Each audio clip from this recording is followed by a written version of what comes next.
Şurada yürüyüş yapalım işte.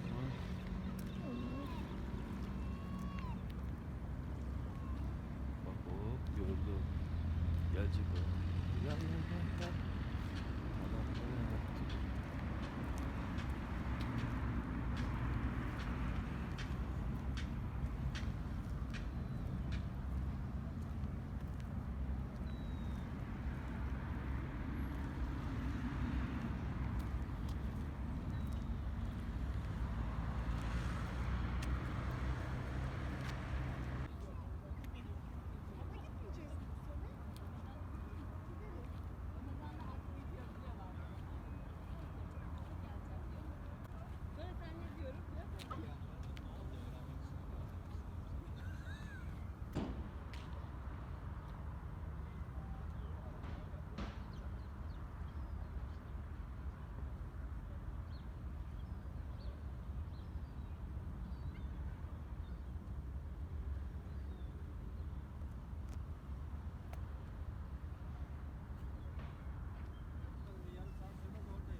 Tamam ararım şimdi. Hastanem var ya, arayacağım ben zaten.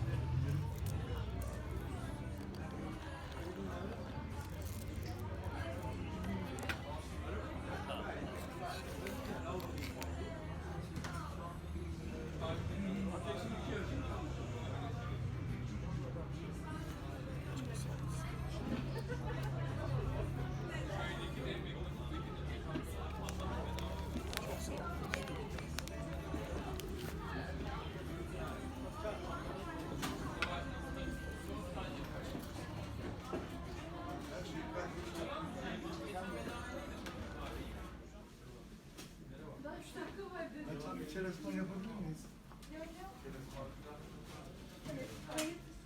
Ben akşam hem de yok çünkü bir iş yapmıştım.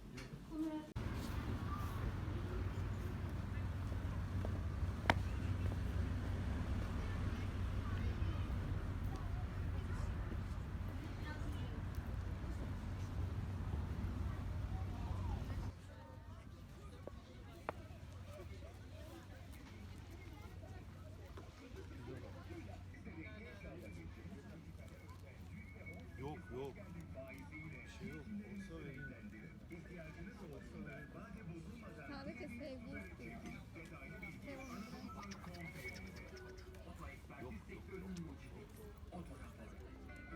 İster yakında, ister uzakta. Ramazan'da gönüller bir arada. Hem iftarda hem sahurda tahsildar oldu.